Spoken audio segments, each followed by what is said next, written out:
when you were entering the force, having to get a fucking face full of pepper spray and breathe that shit in. Was there concern for you, and or was that an issue when you had to go through that? Basically, an instructor from 10 feet away sprays you right in the face. It's like, oh my God, my face is on fire. It sinks in your eyes, and it almost like glued my eyes shut, and I couldn't get them open. It went right to my lungs, like right into coughing, snotting.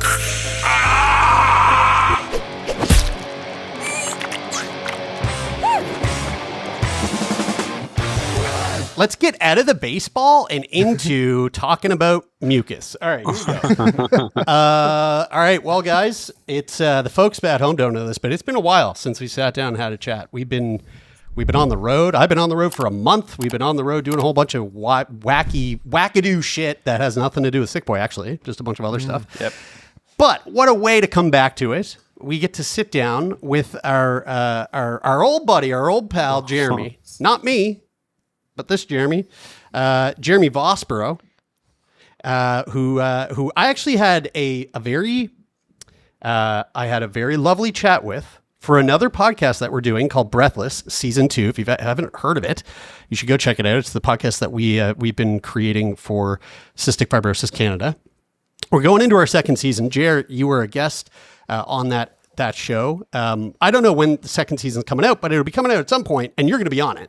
Yeah, I'm looking forward to that. Yeah, I'm looking forward to it too. But in that conversation, I was like, God damn, dude, you should really come on Sickboy because A, it's always fun for two CFers to sit down and shoot the shit. Jeremy, you have cystic fibrosis. I'm Jeremy too, and I also have cystic fibrosis. It's almost as if like if your name is Jeremy, you just have CF. Yeah. Your chances are, the chances are a lot higher.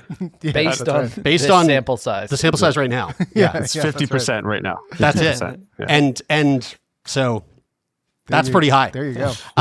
Actually, I think it'd be, well, if we're talking about genetics, it was 50% regardless, but whatever. Anyway, that's neither here nor there. Jeremy, the thing that I found so fascinating talking to you is not only, being able to shoot the shit with a guy that has CF, but also a guy that has CF who's also a homicide detective.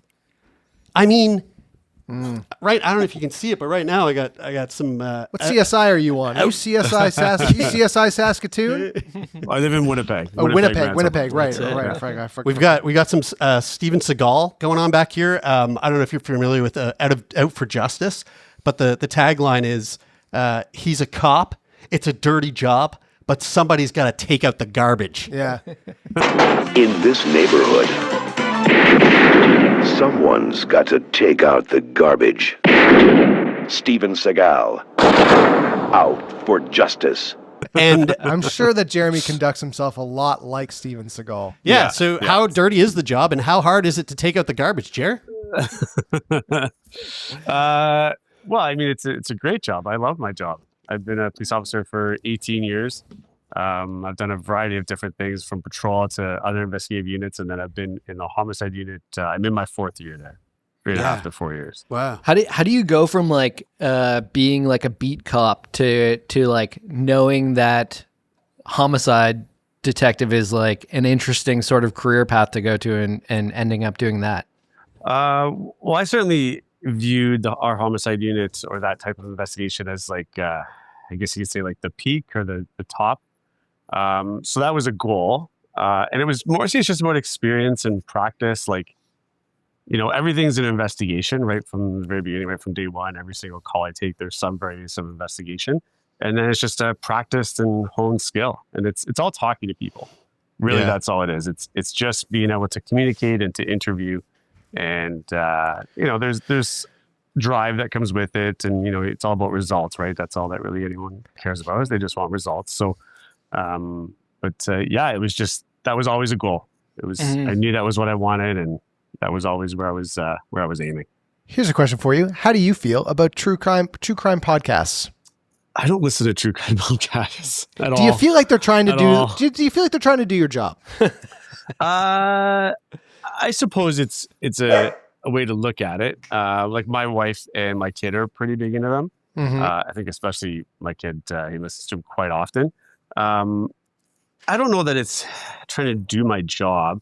I think their job is just to tell a story, an interesting story. Totally. Yeah. Whereas like I'm not looking for an interesting story. I'm just looking for evidence to find out who our bad guy or bad guys are and then arrest them. And if the That's evidence our is goal. juicy, then it's like a bonus. Well, that's sure. I mean, there's like things that happen. You're like, you get like the big piece jumps out at us, whether it's something on video, something physical like DNA. And yeah, of course, that's interesting, but we don't react to it, thinking, oh yeah, this is going to be a cool story, or Well, that doesn't really, yeah, it's yeah. not Well, really that interesting to me. surprise, surprise. You don't like true crime podcasts, but today you are on one because we're actually with fuck CF, dude. We got a specific case that we want to talk to you What's the current case you're on? Who are you tracking? What can we do to help solve the mystery? You know what though? To be fair, a homicide detectives podcast would be so much better than the true crime podcast because I find highly unethical. true but crime better. podcasts, they never give you the answers that you're looking for. It's like they're oftentimes telling the story of a cold case, and you're like, geez, I hope by the final episode they figure this shit out. And never really spoiler solve alert, like 98% of the time they never give you the Yeah. answer. Well, here, I got a And the question. reason they didn't solve it is because highly trained detectives tried to solve it and couldn't. Yeah. Well, I mean, speaking of cold cases, have you ever? What's the deal with that? Like, is that something that comes up often, where it's like, oh, there was this cold case that like Jeremy picked up, and because there was some new piece of evidence, or somebody came forward, or something happened. Is that like how common is that in your line of work? I guess it probably depends on the city and whatever, but like in your career, have you ever had a cold case reappear that you were like, ooh? Yeah, Time to call and hands. Yeah. you know what? So often what we do with cold cases, we have a separate unit, two investigators that work sort of as a subcategory of our unit and our cold case unit. They deal with them, but I've had ones where it's like, oh, this one's been 3-4 years old and we just have nothing. And all of this, and there'll be people like we've interviewed everybody. So we just start doing re-interviews. And even somewhat recently, we had one that we just asked the right person on the right day. The first time we talked to them, they weren't interested in talking to us. They were not cooperative. You knock on the door the right day. Hey, we want to talk about this again.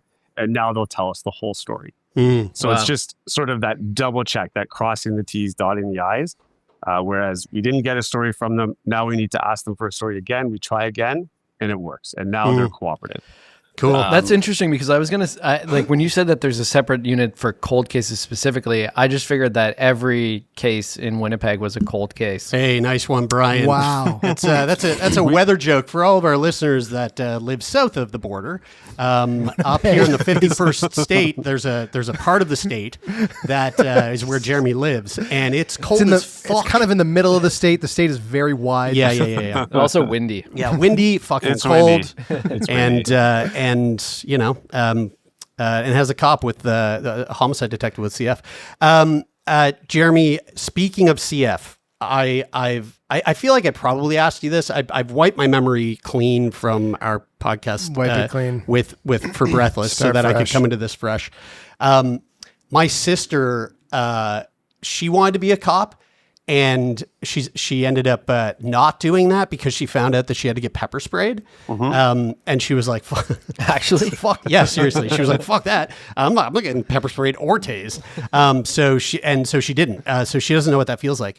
But for you, I'm assuming that that's still something that they do, or that you had to I thought go you through. said speaking of CF, and then you went to getting tased. Yeah. So with CF, there are things that pertain to your breathing that make breathing hard. And my guess is that pepper spray is one of those things that fucks with your breathing in some way. So was that a concern for you when you were, entering the force, having to get a fucking face full of pepper spray and breathe that shit in? Was there concern for you, and or was that an issue when you had to go through that? I wouldn't say there was concern. I knew that it was just going to be part of the training. And, as it's happening, they create an environment that intentionally creates anxiety and stress, right? That's part of the training, is they want us to be under stress. So like in the moments that it happens right away, they basically, an instructor from 10 feet away sprays you right in the face. They spray right along your forehead, and they have a task that we have to do while we're pepper sprayed. So my task was like, I had to locate the pieces of my gun, put them together, and then take a person into custody. Now, a compliant person that was going to do as I told them to, but I still had to locate them and take them into custody. Whoa. Wait, was your gun fully No, it's a part. So you have to find the pieces and put it together. So like it was fully broken down. Yeah. Whoa, Yeah. shit! Wasn't just like finding your Wasn't just magazine like finding and it. No, we had to find a piece and put it back together, and then take a person into custody. Now, while this is of course a new experience, well, it was certainly a new experience for me. And the goal is to basically, and what they're driving home is to push through that discomfort and that pain, right? What I found was it actually wasn't that bad right away because I had a goal. My goal was to finish the task, right? That I'd been assigned. So as soon as that's done, and then they say, okay, everything's good. Great job, Jeremy, you did it. And then it's like, oh my God, my face is on fire. It sinks in your eyes, and it really almost like glued my eyes shut, and I couldn't get them open. And then it went right to my lungs, like right into coughing, snotting, sneezing, crying, like tearing, crying, like just tears trying to push them out of my eyes. The tears are good because that's what pushes flushing it out. Flushes the spray out, of course. And then what was actually one of the most uncomfortable parts was they give us just a hose to wash our face off. Well, of course, a hose is like freezing cold water. And that was like shooting myself in the face with freezing cold water. That really jacked it's up Winnipeg. my breathing. Yeah, yeah, it's cold. Yeah. It was like a March day. It was cold out.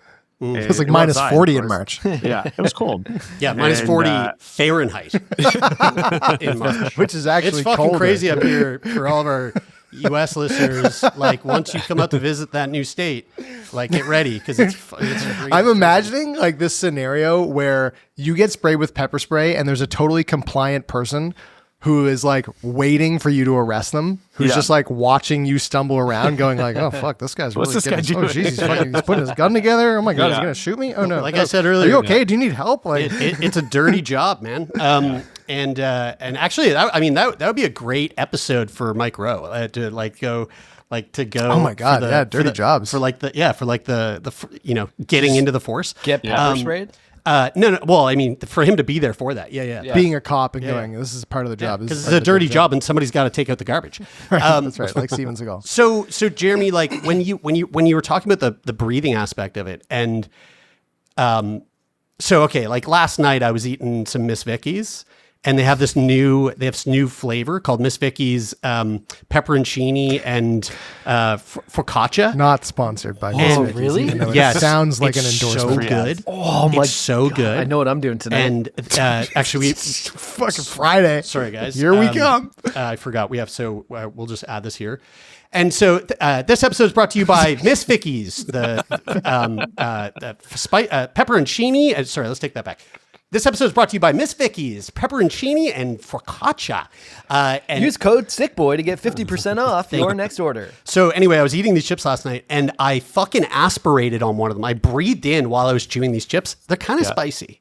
Okay, it hurt so bad, but what the interesting thing was, like, I was like, wow, this feels almost identical To getting pepper sprayed. No, to how it feels when I have a really bad lung infection. Right. Because I literally could feel how, okay, a crunch of a little piece of this chip has gone into my lung, which is like probably not fucking good. Hopefully I'm good now. But it burned like crazy, and it really, like, I was trying to cough and it fucking hurt. When you had this pepper spray situation, was it a familiar pain when it came to the breathing, or was this like so fucking wholly unique that? I think it was unique for sure. I remember like trying to take deep breaths in, and I couldn't really. So my breathing was pretty shallow. And then it made me cough a lot. So it was like just that constant tickle in my throat that I just couldn't get rid of. That's an intended effect of OC spray. That's one of the things that we want to happen if we have to use it is that kind of discomfort. So that took a little while to go away for sure. I think it might have been at least a few days till I sort of felt more normal. It is a little bit harder to judge how I was breathing then. So that would have been like in 2007. So I was a lot younger then. I mean, I was 27 in 2007. and my breathing is way different than it is now. So I don't even know if now how much different it would be. I've been around pepper spray since, or bear spray since, just simply through, you show up for a call for service and something like that's happened. But that's like just sort of misty in the air. That one just sort of gives me like a few coughs. Sometimes I just need to go outside. But everyone, I find actually most people are in the same position. Like we can be in a house for a few moments. And it's like, okay, I got to go outside, get a couple breaths of fresh air and that sort of thing. So kind of going back to the first time it happened, everything was brand new. I'd never experienced anything like that. But the pain was there too. Like my face hurt, my eyes hurt, my skin hurt. So Jeremy, where does tell me where CF like starts for you in terms of like your like going back to when you're a kid, and maybe like how did you feel it like affecting you for the first time when you started to like realize that like I've got this thing, and like your understanding of like what this thing is that you live with that everybody around me or most of the people around me do not have to deal with? I was diagnosed older in age, older meaning I was 2 years old. I thrived before that. And then around 2, I sort of stopped, just kind of stopped growing, stopped eating, of course, cry all the time. And then through, a bunch of different doctor's appointments and tests and all that kind of stuff is when I was diagnosed. Really my sort of first memories, of CF, and they're kind of a combination of my memories and of course stories from my mother telling me, would be having to eat a bowl of applesauce every time I wanted to eat food, to take my enzymes. And even to this day, if I never eat applesauce again, I'm totally good with that. Amen, brother. Yeah. I'm totally good with never eating applesauce. So, as I kind of was, young, like that sort of, let's say like the 5, 6, 7, I don't remember totally noticing it other than the constant reminder from like the adults around me to take my enzymes when I ate. I don't really remember, feeling unwell, or feeling like I was really that much different than my peers at that age. I think generally speaking, through that age and through my teens, I was pretty healthy. I was always very busy, was very into sports, lots of sports, just lots of activity. And I never really fought taking any medicines that were required to take. So I just sort of did what I was told. If I ever resisted, and this is one that I specifically remember was, not wanting to take my enzymes, and my dad just be like, okay, don't take them. Like, that's it. If you don't want to take them, don't take them. Well, of course, if I don't take them, I get stomach cramps and I feel horrible for a day. Well, that's a pretty quick, pretty quick return on that decision. So that was pretty easy to correct. I do that with my kids with dinner. They're like, I don't want to eat. I'm like, cool. Okay. Okay. Don't eat. Let me know when you're hungry. Yeah, it's been like a week. Because you will be. Yeah. It's been a week since you last fed. It's incredible how long they can go without food. It's incredible. Water, different story. Food, it's a super long time. Yeah. But anyway, he just strung them up outside as skeletons on their door. He went, "Hey, you guys now make perfect Halloween decorations." It's Halloween. Yeah. Was there any time fucking scary, Jeremy, when you ended up getting? I know that our Jeremy had dealt with like i.e. Jeremy a few like hospitalizations related to cystic fibrosis. Did you have any moments like that? Yeah, I had a few of those really young, like around the time of when I was diagnosed. I'm aware, I've since been told, of course, as I got older, that I spent quite a few weeks in the hospital. And then the first one that I really remember would have been around 12 or 13. I had pneumonia. I was in the hospital for about 2 weeks or so. And then again, in my early 20s, just for, lung infection, flare up, whatever term it is you use, Jer. For the most part, whenever I felt unwell, I was being treated with oral antibiotics. So I would be unwell as in, homesick, let's say for a handful of days or a week or whatever, but I was being given oral antibiotics, so I was at home. And then as I got into my early 30s, I've had a few more cases where I was being hospitalized for a few weeks at a time to be on IV meds. I guess luckily by that age, I had the ability to learn how to administer IV meds to myself. Whoa. so I was being sent home and doing meds to myself at home. Like through a PICC line or something, Through a or PICC like line. Yeah, so I wasn't like inserting it. I was like, they holy would insert a shit. PICC line, and then they would give me all the medications. I would do it at home. So that's happened. The last time for that one though was quite a while ago. I think maybe 10 years ago. The last time for that. Like I've been on Trikafta since late 2020. And as I'm sure you've experienced, you're on Trikafta, Jeff? hell yeah, brother. So it's amazing. So for the last 5 years, I feel awesome all the time. I mean, what was like, what was you at your worst versus what you are today? And was you at your worst sort of around that time where you began Trikafta? So other than like the few instances where I had where I was sick, like let's say dates would have been, I'm estimating like the 2014 and then again around 2016-ish, I think. Those would have been my worst, where it was like flare-ups. So it'd be like a really bad 2 or 3 weeks where I feel really awful, massive drops in lung function, but I was recovering from them. Okay, so you were bouncing back to like your back. So your yeah, baseline? so my baseline has been in the 60s probably since about 2010. 60% lung function since about 2010. Okay. So I would always bounce back. So, I'd be sick. I'd be down in like 30s and 40s. Oh, whoa, shit. Whoa, that's low. And then I would bounce back up again. Wow. And then they kept saying, well, I mean, you keep bouncing back. And my body's, and I put a lot of effort into making sure my body is strong. But then since Trikafta started, there's been like no illness at all, like other than like, a cold, like a runny nose and a sore throat. And some increases, or a lot of leveling off in lung function. And so like, what's your lung function at now? And by the way, folks, I'm 37, turning 38 in a couple months. Jeremy here is 45. That's right. So what's your lung function at now after Trikafta, after a few years? Like, do you have a new baseline, or is your baseline still around 60, but it's kind of holding steady? It's holding steady. It's in the 60s. I think I had one that got me up into the mid 70s. But one time in 10 years, just as kind of an outlier.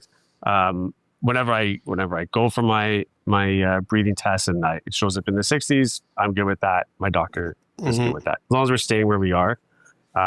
What she keeps measuring and what I keep measuring is like overall how I feel. Overall, right. I feel great.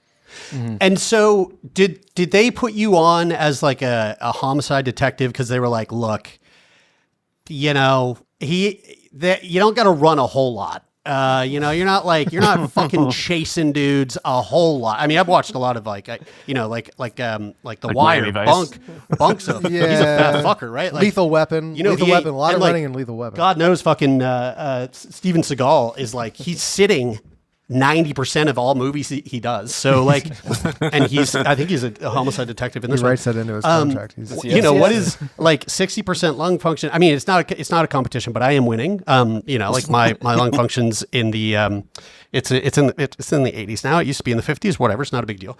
But like if it was a competition, I would be winning. But humble brag. But it's not. But like 60% lung function, how does that? I mean, and again, this is probably hard to answer because it's been your baseline, it's been your norm for so long. But are you able to identify how that has an effect on your ability to exercise or sport? Because like, I know that, you had mentioned in the previous podcast, like you're a pretty fit fucking dude. People can't see you right now, but you're yoked. You're like 6'9", 285 pounds, cut, lean. Close. Close. Chiseled. The Rock, kind of like that. Yeah, basically. Yeah. Do you know Dwayne Johnson? Yeah, just slightly more pale, but that's Winnipeg. So like, do you know how much your lung function currently sort of plays a role in holding you back or affecting your ability for like cardio or your physical activities? I suppose I don't really know how it holds me back. I know that like compared to my peers, like, my friends my age, give or take, that I'm fitter than most of them are. I'm stronger. I could certainly do cardio better than most.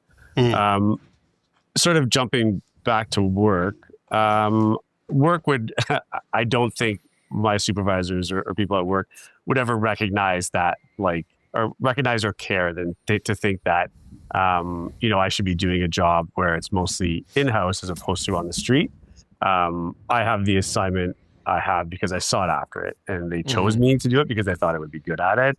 But I do spend a lot of time on my fitness and on my health. I've kind of counted myself lucky that at like 14 or 15, when I sort of got the idea that I might want to be a police officer, and I began to research what I needed, and fitness was important. And then I kind of hooked to it right away. I just found I liked it. I liked going to the gym. It was really easy for me to go to the gym. Now, working out is hard, of course, but it was really easy for me to get there. It was like, I need to go. It was really easy to go. I don't skip. I still don't skip. I don't intentionally miss gym days. I take rest days because rest is important. But I do kind of count myself lucky for that I just decided and found that I like exercising and I like working out. I like that my body is strong. So that even when I'm sick, like I got pre-COVID vaccines, and that was probably the sickest I'd ever been. But it was like, yeah, I'm going to feel like crap for a few weeks, but I'll be good. And that's When you were applying to get into the police force, did you tell them that you had CF? Did you think about that when you were applying? Yeah, I had to tell them. Everyone, there is medical questions related to this. So I told them, and basically the service's feedback was, well, hey, we have a fitness test. If you can do the fitness test, that's what's required of you. And I could do the fitness test. I've never had any issues with the fitness test. They did make me do jump through a few extra hoops, just with like some x-rays. My CF specialist wrote a letter on my behalf, simply explaining that she had no concerns with me doing physical work or anything like that. And that was it. Yeah, that was it. I wanted to ask a question to both of you, because I actually realized that, like, even though I spend like every day with you, we haven't talked about this in a while, and it's because Trikafta exists and like your life is different now. So I want to ask you, Jeremy, with a Y, and then I want to, because if you're only listening, and then I want to ask you, Jeremy, with an IE. I want you to answer after. It's like, do you want me to answer too? No, I don't want you to answer, because you're not a Jeremy. You're not a Jeremy, and with a Y or an IE. 100% not living with CF. 100% not living with CF. So like, imagining that it is like, I don't know, 2018, 2019. Maybe there's like rumblings of a drug that's coming, but like the full promise of what this drug might be, could be, will be is not like understood or really thought of. What is like, if the 2018 version of you is like stopping to think about like, where am I in 5-10 years from now? What would that thought process have been like? Where would you, like, in a realistic sense, like, where would you have had to say, like, this is what I think I'll be like in 5 or 10 years from now? I think I'd still picture myself being in a pretty similar position health-wise. I do have memories of like around that time, the few times that I was hospitalized, being really frustrated with that, because I thought that I was taking good care of myself. I thought, I was doing all the things that I've been told to do. I never skipped my nebulizers. I rested. I got lots of exercise. Took whatever medication I was supposed to take. Yet there were still moments where I was like sick, like really sick, like hospitalized sick, on IV meds and all that kind of stuff, sick. But I think I just would have looked to it as, maybe unfortunately there would have been times where I'm gonna have to deal with being that level of sick a little more frequently, but still, living life, still striving for the goals in my career that I wanted. And then of course the goals outside of work as well, just with my family and my friends and my life and that kind of stuff. But I didn't know that. I'd obviously heard of Trikafta, but I didn't know that there was really going to be that much of a difference. I had no idea. They'd sort of told me that, but I didn't put like all my eggs into that basket. It was just, yeah, this will be great. Okay, if you tell me to take it, I'll take it. If it's the best thing for me, I'll do it. And then like I can tell you the day I did it, the first day I took it, I took like my first dose at my timer set for 8 a.m. at 8 a.m. And I was in the gym by 10 a.m. And it was like a whole new world. Like I was doing a whole new level of training. Wow, that quick. Wow. That quick. I texted a friend group of mine that's like a fitness group, friend group, and they knew what was going on. They knew that I was starting this med. And I was like, oh my God, is this what you guys feel like? When you exercise and you breathe heavy, is this how easy it is? Because it was so easy. Like everything that I found more challenging, like cardio wise and pushing my body and like really getting to like my peak breathing levels was not the same. I was at my peak breathing was so much higher than it had been before. That's like when I started taking creatine as an 18-year-old and thought it was a performance enhancer. Yeah. And you're like, I'm on drugs. This is legal?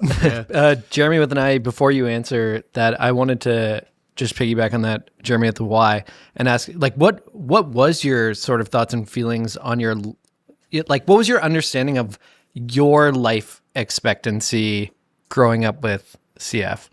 So, to tell you the truth, when I was really young, I don't remember anyone ever saying to me anything about my life expectancy.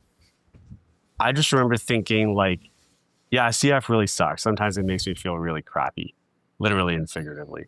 And, but it just is what it is. This is the thing that I have to deal with, and I will deal with it. There's bad moments where I might feel sorry for myself, but, I'm going to create goals, and I created goals, and I'm going to do whatever I can to reach these goals. And then even now, like I expect my life to be the term I use. Like, I just want to be an old man. I don't know what age that is, but like, I want to be old.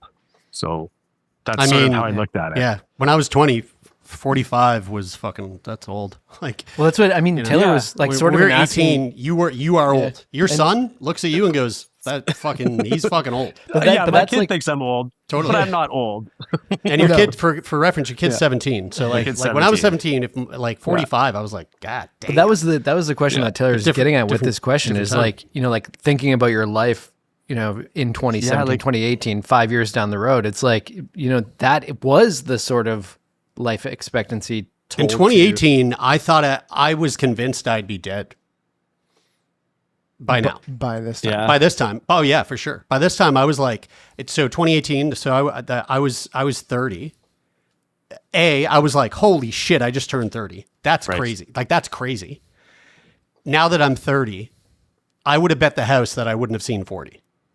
And I would have said, like I would be, but I mean, and this wasn't like something I was just pulling out of my ass. I mean, there were aspects there that came from the fact that I had spent the majority of my life with the number in my head, which was 30, which is like the average life expectancy when I was in high school. That's what the statistics were. It was like the median age of survival is 30. So I was like, all right, well, like if I make it to 30, wow, that would be cool.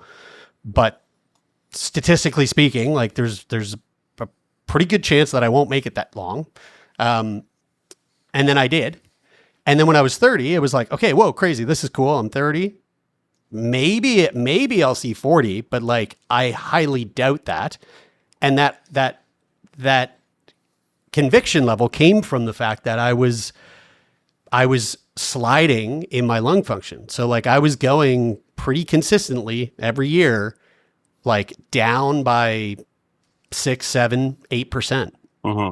And you're kind of like, maybe this isn't the right way to say it, but like, as far as my understanding is, you're kind of like textbook Trikafta. You're not like super severe. You're not a non-severe case. Sorry, Trikafta or CF? CF. Yeah, sorry. You're like textbook CF. Like you have like generally followed like a linear sort of expected decline over time. Yeah. When we started the podcast, your lung function was like at like 70 maybe, and by the time Trikafta got here, you were at like 50. Yeah. And it was a very steady, like, I mean, if you looked at it on a chart and it was like a line graph, like you would just see this very consistent, just, downtrend.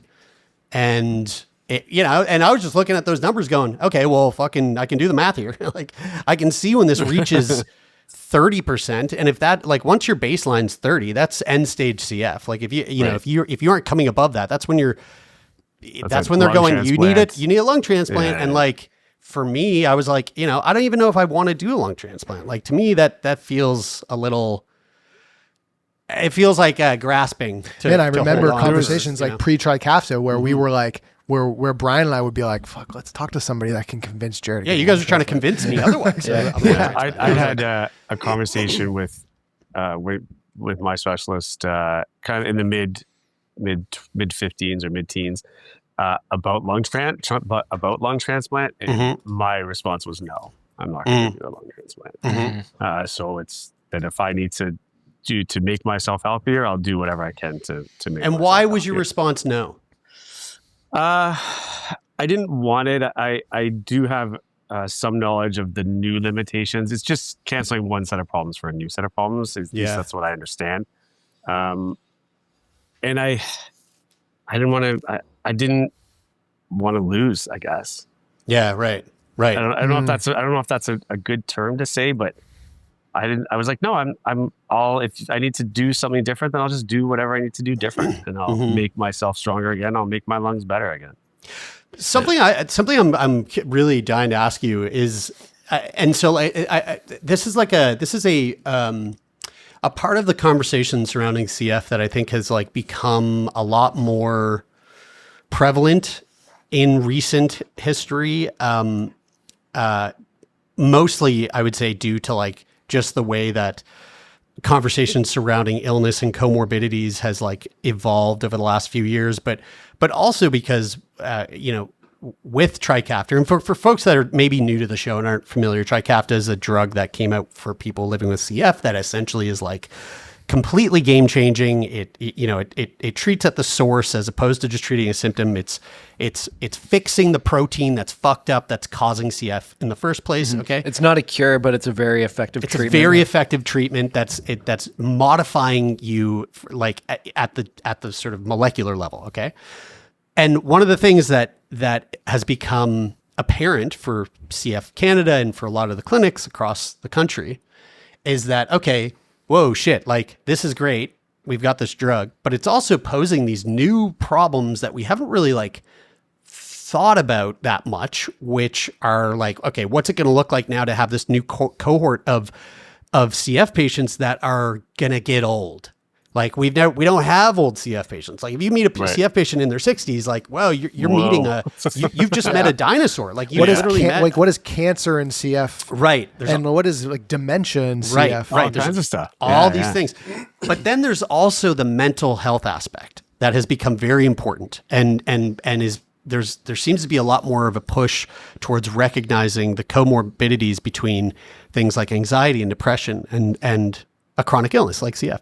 So I'm curious to ask you, especially someone who comes from a career with again, depending on where you are, but I would say like pretty broadly, a somewhat general history of a lack of acceptance towards being proactive with mental health.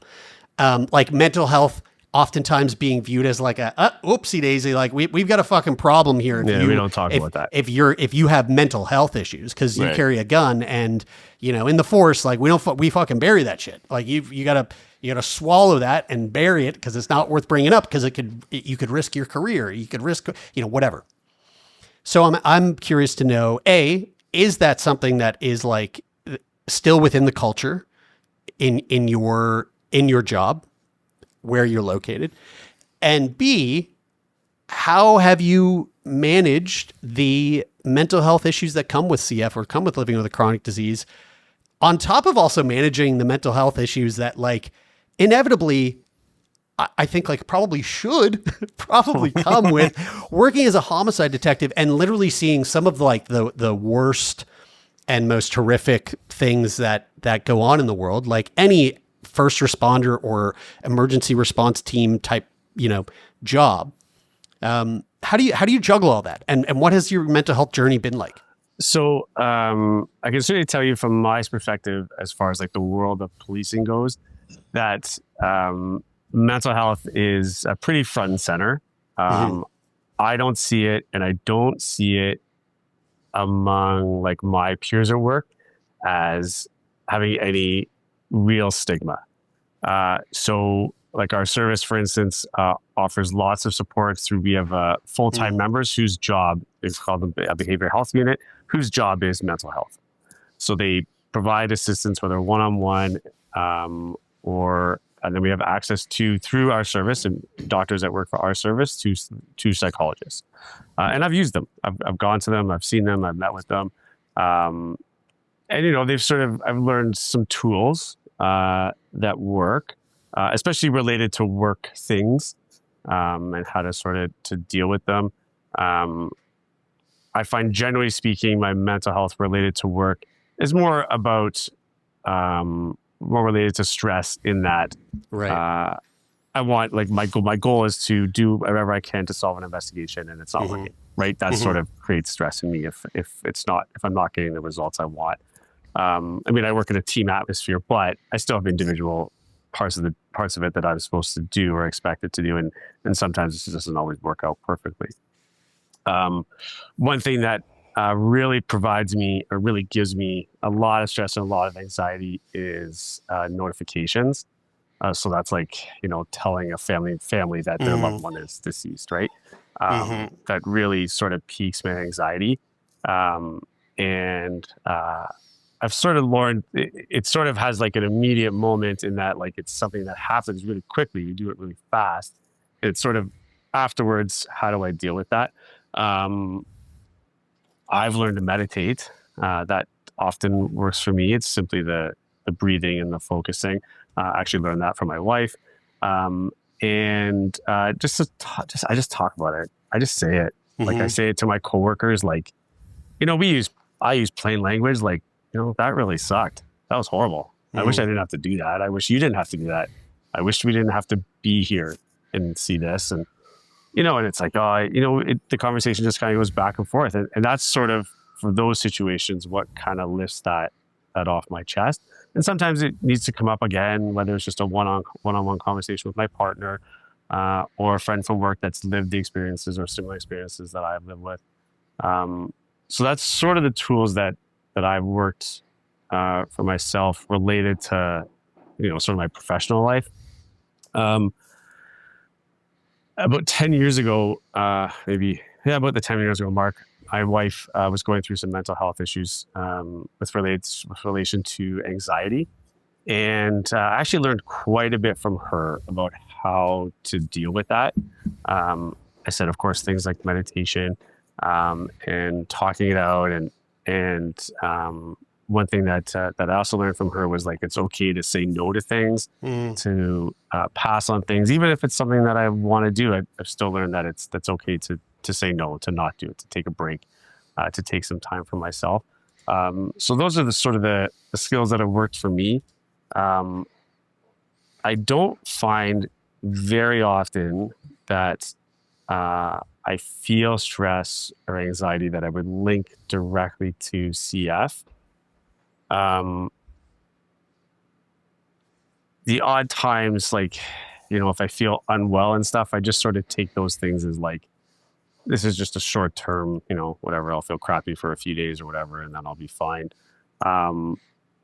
As far as, like, long-term CF, I guess maybe I just ignore it. I don't really know if that's correct. Maybe I do it. That's certainly possible. I had in the past issues with just ignoring stuff, like, I just won't worry about it. The classic mental health answer.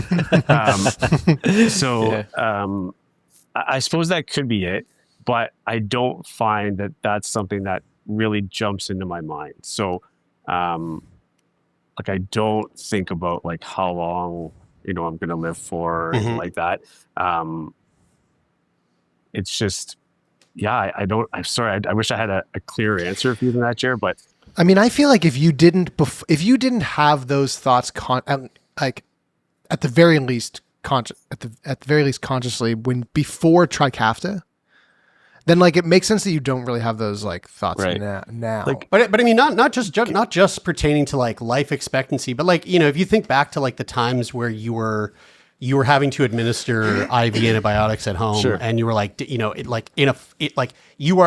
at the lowest of the low that you've been in a long time. I mean, anybody in that situation would probably be, wouldn't be in the like brightest of moods. No, I But agree. like for you, when you think back to that, was that like okay, well, I was down in the dumps because I felt like shit, but then when I got better, it was like I was good, or was there like a I mean, you know, and again, like maybe the answer is like, no, I haven't actually like suffered. My mental health has not suffered as a result of my CF. And I think that's fucking totally valid and totally possible as well. Right. So there is, if I can add, and I don't know if you remember this from our first conversation, Jer. I definitely don't. I Okay, so- completely wiped it. I don't have a memory of knowing as a young person that I could or would die young from CF. So I don't remember like my mother's telling me that or doctors telling me that. Whoa. Now maybe they did and I don't remember it, or they just never said it to me and I just didn't know it. I just remember knowing that, yeah, CF is bad, CF is dangerous, and you just do the things you have to do and then it'll be good. But I don't remember thinking like I didn't know until I was at least in my probably mid to late teens that when I was diagnosed at 2, they told my parents 18. I didn't know that, or I don't remember knowing that. Right. And then I, of course, got more involved in like the CF world. Like I started volunteering, and I couldn't really meet people with CF anymore by then. But I sort of just became more knowledgeable, and of course, it was important to know more about the disease I had, and then learned like, oh man, wait a minute, like they told my parents 18, like I'm 17, like, but I feel fantastic. So that's obviously it's not going to be 18, and then. I focused more on goals. Like I set goals for my life, different things that I wanted out of it. And then that just wasn't stuff that sort of popped up on my radar. That, that the chance that I wouldn't get to, have a full career, have a family, have a long life. I don't remember it ever just sort of popping up. I don't remember it occurring to me. It's so interesting because with Jer's CF, and Taylor and I have talked about this quite a bit with Jer, about this idea that like when we first learned about the extent of his cystic fibrosis, or what cystic fibrosis really meant, mostly in terms of life expectancy, in like my heart, I felt like, well, surely they'll like figure something out, and like he's not that sick right now. And so it was hard to like really conceptualize like this idea of the shortened life expectancy in reality with Jeremy. I like understood it, but I was like, if he's gonna get really sick, it's gonna happen a while from now, Yes, and yeah. by that time, Who I knows? think something will have changed. And Yeah, so that makes sense. So like that's the way that I typically felt. I do remember a moment early in doing Sickboy, like probably 8 or 9 years ago, when there was that 12-year-old kid from Halifax who died from cystic fibrosis, and knowing more people, getting to meet like the people or family of people with CF in the cystic fibrosis community, and learning about the situations that they were dealing with, either difficult lung transplants or eventually people dying from cystic fibrosis, especially at a younger age. I think those are some of the moments where I was like, oh fuck, like this is, like it's not like this for Jer right now, but there was moments when we saw him get really sick, and like that definitely was a bit of like a, oh fuck, like this, it almost like became real. Because you're like, well, will he bounce back from this? Yeah. Or is this like the beginning of like the big decline? Which is like the times when I think you're like forced to face like, and I don't want to say the reality of the situation, because like the reality of the situation now is like very different than what the reality looks like in that moment. Yeah, thanks to all you fuckers for wishing things to change. Now I'm on this drug and I gotta live till I'm fucking old. But it's your fault. And like Jeremy, it doesn't. You guys sound, willed it into the universe. It doesn't sound like maybe you've had like moments where there's like been that sort of feeling of like, oh yeah, fuck, I do have this thing that like might take my life earlier than no, dude, because the guy's a fucking homicide detective working. I mean, the guy has to literally carry a gun because at any point a bad guy can pop out of with a mask on and at any moment and drop him. But I guess does that like, and does seeing death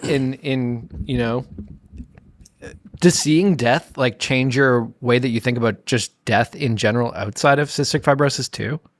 Yeah, like we deal with death every day, right? Mm-hmm. Not that we have a new incident every day, but it certainly shows up every day at work. Homicide is literally your job title. Yeah, it's in the name. That's all we investigate. Yeah. Like it's there's sort of been like, well, when the time comes, I want to obviously be peaceful and in my sleep and that kind of stuff, and I don't want the people around me, the people that care about me, to know or think that anything more than that happened to me. So that's certainly something that's sort of crossed my mind, is like, I don't want to die in like a really bad way. I mean, who would, of course, but that's sort of the only things that have kind of occurred to me. It's just sort of like, you just sort of process it. You just sort of work with it. It's just there, and we talk about it, and we meet grieving families or talk to grieving families, and just talk it out with them, and we just lay the situation out that like it's sad, and there's been many files that we've had that have made me sad and made me wonder if like this is the right career direction for me, and then the odd one comes out and we do a really fantastic job, and then I know that I'm in the right choice. I made the right choice, and I'm going to keep doing it. So, we're coming up to time here, but there's two things I want to ask before we wrap up. So the first, well, I'll get this out of the way. So you've done a bit for CF advocacy, and I know one event that you are a part of that means a lot to you is Sync It for CF. For folks who aren't aware, what is Sync It for CF? And how could people get involved if they were? Sorry, what are you saying? Sync It for CF? Sync It for CF. He is saying it very quickly. Say it. Sync It for CF. So it's Sync It for CF golf tournament. Sync It. There you go. Sync It, like Sync It for CF. Like okay, I was thinking like Battleship. Sinking a putt. Yeah, Yeah. same thing. So Yeah, golf. my wife Tara and I have been organizing and hosting the Sync It for CF golf tournament for the last 7 years. So over that time, we've fundraised just shy of $50,000. Nice. And including this past year, we raised just over $10,700. So it's an annual event that occurs the weekend before Father's Day every June here in just outside of Winnipeg. Cool. And you're outside golfing in like winter jackets and no. Summer here, Jared, summer here is freezing. It's amazing here. It's just a balmy. It's a balmy 10. That's it. 10 beautiful Fahrenheit. here. Yeah, Beautiful. fucking cool. 30 degrees and sunny. It's beautiful. It's beautiful. We'll have to go and check that out. Yeah, totally. Yeah. So we're on Instagram at Sync It for CF. Nice. Sync It for CF. Sync It for CF. Sync It for At CF. Sync It for CF on Instagram. And the last thing I wanted to ask you, Jeremy, is what would you say is the biggest thing that cystic fibrosis has taken away from you? I don't know what it's taken away from me. And tell you the truth, I always kind of looked at it as it kind of gave me stuff. Is it okay to say that? Well, the part two of that question was, what's the biggest thing that it's given you? So yeah, I don't know that I've ever really lost anything, or that I've felt that it's taken away something from me. I'm sorry, Jerry. I don't have an answer for that one. I wish I did. I'll think about it as I answer the other part. But I think it's made me a made me the best person I could be. It's made me physically strong. It's made me mentally strong. It's helped me make a lot of good decisions in my life, simply because the choosing not to, make healthy decisions would be bad for me. Could be catastrophic if I let it go far enough. And I think it's also helped me quite a bit with my job, in that, I sort of have like a hidden disease that's not visible. And I meet people all the time that have hidden things that nobody can see, whether it's mental health or physical or anything like that. So or secrets that they're withholding from you. There's always secrets that you need to obtain from them. There's always secrets too. So, I think I've always looked at it as like that was the positive, that it has made me a better person, or the best, most of the time the best that I could be. I'm sorry, Jared. I don't know what I'd be missing, because I don't know what else there is. I think something that's so interesting, and it's not uncommon for people to feel like, that it's hard to answer that question of what's the biggest thing that's taken away from you. And, the one thing I do think about, like when you answer like that and speak about how much you feel like it's given to you in your life, is how your parents, when you got diagnosed, would feel hearing you say that. One of the biggest challenges for, parents of kids with CF is that moment of having them be diagnosed and thinking that, their life is going to be so different because they have to deal with this challenge, and it's going to be so hard for them. And, it can be really devastating to get that news, and it's totally valid to feel that way. And I don't think that they think that their kids will ever say the things that you just said, Sure. Which I think is just really like remarkable. Yeah, I think it would. I was raised mostly by my mother. My parents split up when I was really young, and I now know, obviously, from conversations with my mother as I grew up, that of course she was devastated. She was like scared to death, of course, and she taught me a lot of great things about how to care for myself, how to be a good person. And then CF was just sort of mixed into that as need be. I remember I've actually, I don't know if this sounds silly, but like great memories going to hospital appointments with my mother. Mm-hmm. Like it was fun days, because we was the whole day together. We lived in Toronto, and we lived in the suburbs in Scarborough, and we had to take the subway down to Sick Kids. So it was like a full day of we'd spend the day together. We'd go to my appointments. She'd take me from test to test to test to test to test. We'd go out for lunch. When I was really young, of course, I'd get a toy. We'd go toy shopping.